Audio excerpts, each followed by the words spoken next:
Hello po! Welcome po kayo sa Kenkoy Art Channel. Sa series na to, aaralin natin ang ilang mga paksa tungkol sa pagdodrawing gamit ng graphite at charcoal. Sa video na to, aaralin natin kung paano magdrawing ng light colored hair.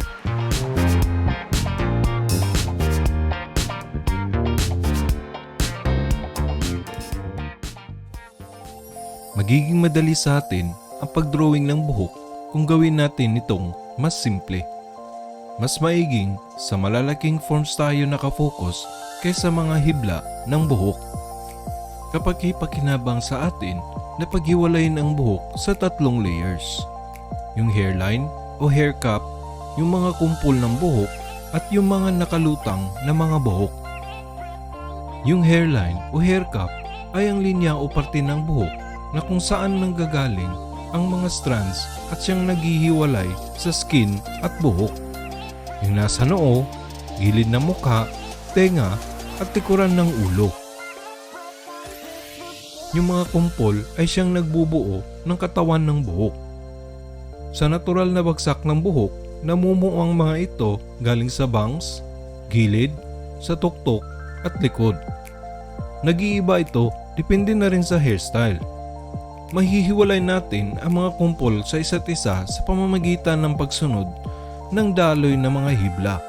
Bawat kumpol ng buhok ay binubuo ng mga hiblang sabay ang daloy at direksyon nila. Minsan, ang mga kumpol ay nakapatong din sa ibang kumpol. Depende na rin ito sa hairstyle. Pero parehas lang ang konsepto. Yung floaters naman ay ang mga buhaghag na hibla o maninipis na kumpol na nakalutang sa mga malalaking kumpol ng buhok. Minsan, galing din sila sa mga kumpol pero nag-iiba ng direksyon at nakaangat o nakalutang. Parang kumpol na rin sila pero manipis o kukunting strands ang meron. Mahalaga sa atin na matutunang gumawa ng abstraction ng buhok sa paraang paghihiwalay ng mga parte nito sa layers at clumps o kumpol. Para na rin madali sa atin ang pagdrawing ng buhok. Sa bawat reference, kailangan natin ng konting panahon para aralin ang hairstyle ng subject natin para na rin maayos at maganda ang buhok na nagagawa at malinaw ang visual statement natin.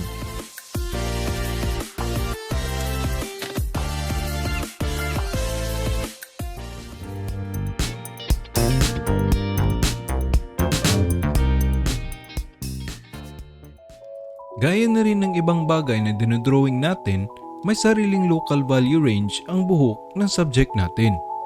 Mas madaling makita ang mga values na tinitignan natin kung bahagyang nakapikit ang mata natin o nakasquint. Sa mga halimbawang ito, nakikita natin ang main values na meron ang bawat buhok galing shadows to highlight at kung paano na rin magmumuka ang reference natin pag nakasquint ang mata natin. Mahalaga na makita natin ito upang matansya natin gaano ka-dark ang dinodrawing nating buhok. Lalo na sa mga light colored hair, ang pag-alam ng local value range at distribution ng values sa bawat kumpol ay nakakatulong sa atin sa pagdrawing ng buhok. Simulan natin sa pagdrawing ng outline o edges ng buhok. Gamitin natin ang value ng edge na nasa reference natin o mas lighter nito. Kung edge ng shadow, yung kulay na ng shadow ang iguhit natin. Kung mid-tone o half-light, yun na rin ang gagamitin nating value.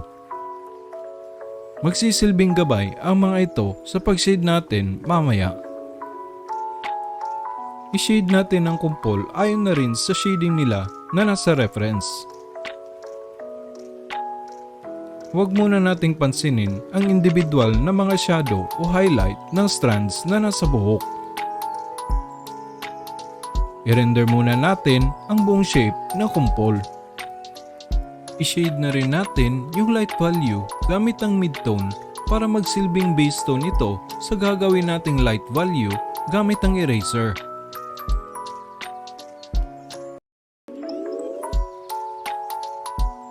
Nood lang mga lods.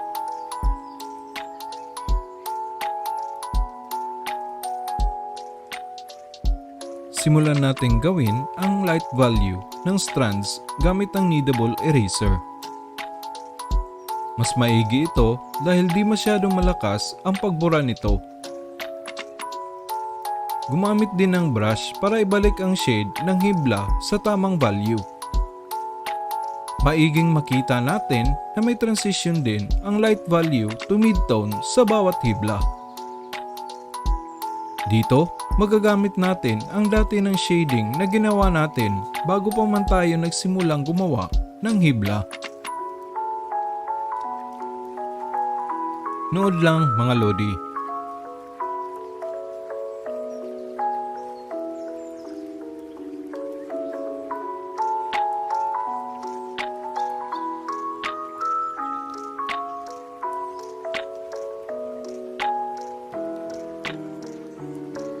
Pagmasdan ang nangyayari.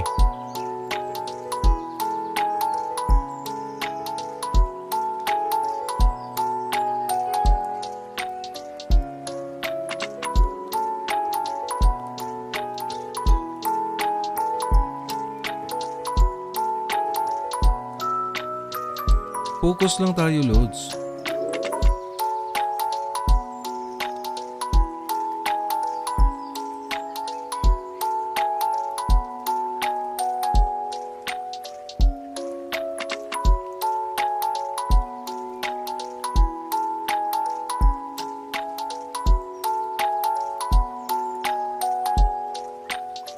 Nood lang mga Lods.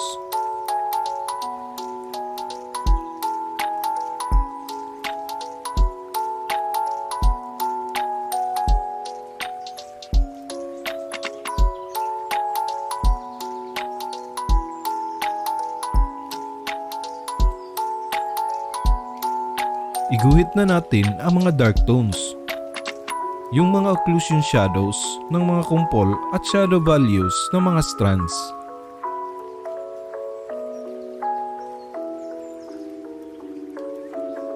Mahalaga na may transition pa rin ang values natin kahit sa shadows para magmukhang realistic.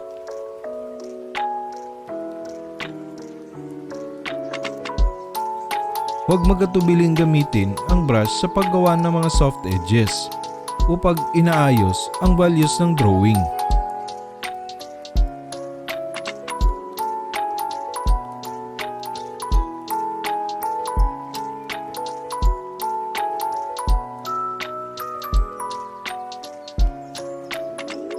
Patuloy nating i-enhance ang mga highlights gamit ng mas malakas na eraser gaya ng eraser pencil, mga eraser na mga titigas.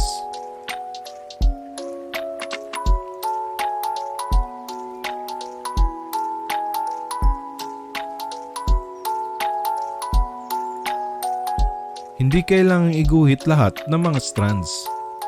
Mas maiging i-indicate lang natin ang kabuuang idea ng buhok habang may piling area na nakafocus o detalyado. Pero nasa atin na rin ang pagpapasya nito at depende na rin sa style na habol natin.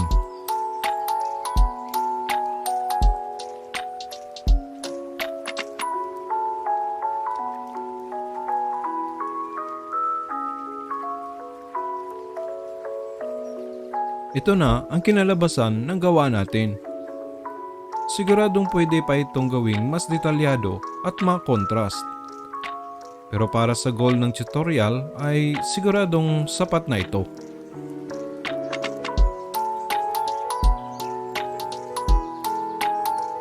Panoorin naman natin paano gumawa ng buhok gamit ng graphite.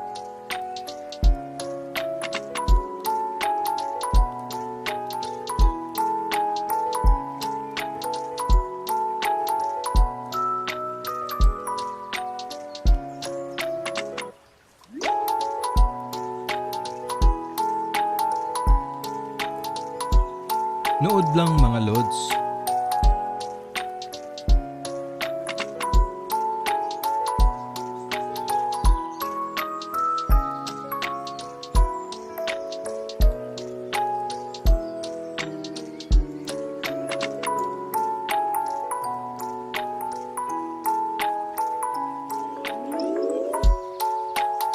Nood lang mga Lodi.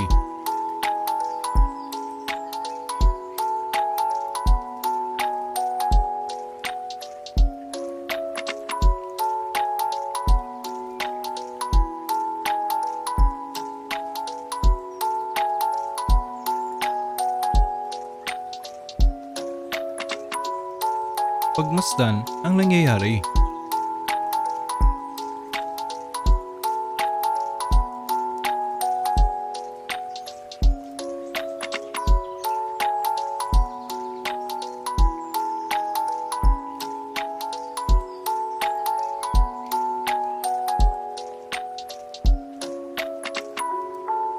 Focus lang tayo, Lods.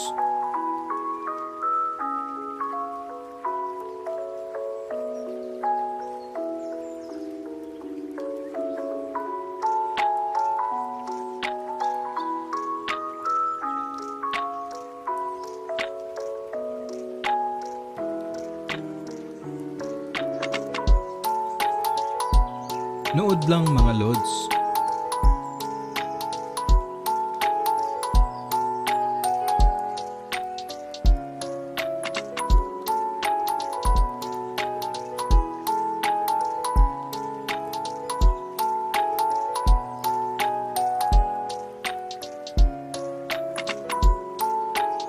Nood lang mga Lodi.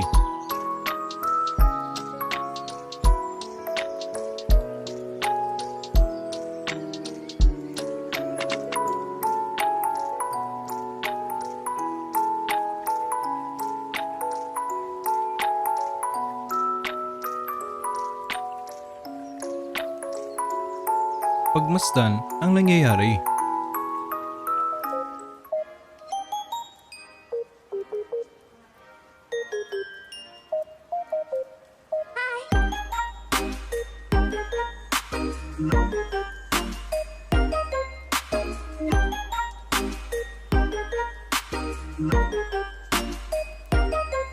Focus lang tayo, Lods.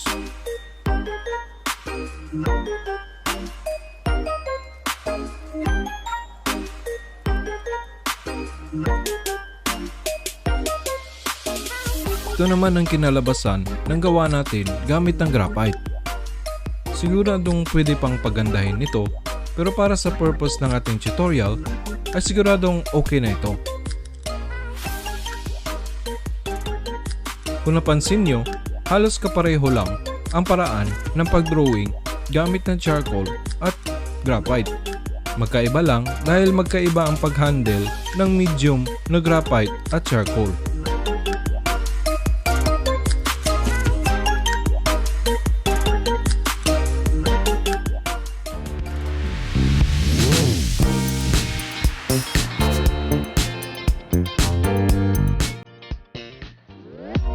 Mahalaga sa atin ang gumawa ng mga ensayo sa pagdodrawing ng buhok. Hindi lang napapabilis nito ang gawain natin, mas nagiging mahusay din tayo sa paggawa nito. Sanayin natin ang paggamit ng kneadable eraser. Gawing matulis at ipahid ito ng magaan sa papel na may shade at pagmasdan ang resulta. Sa pamamaraan ng pag-ensayo, mas lumalaki ang chance natin na hindi magkamali sa pagpo-portrait.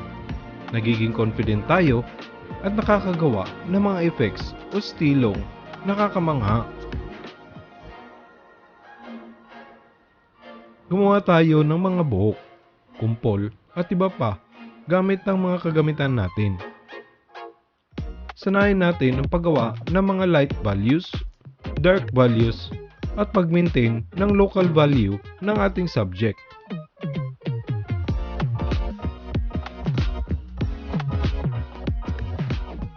Di magtagal ay mahahasa din tayo sa paggawa ng buhok.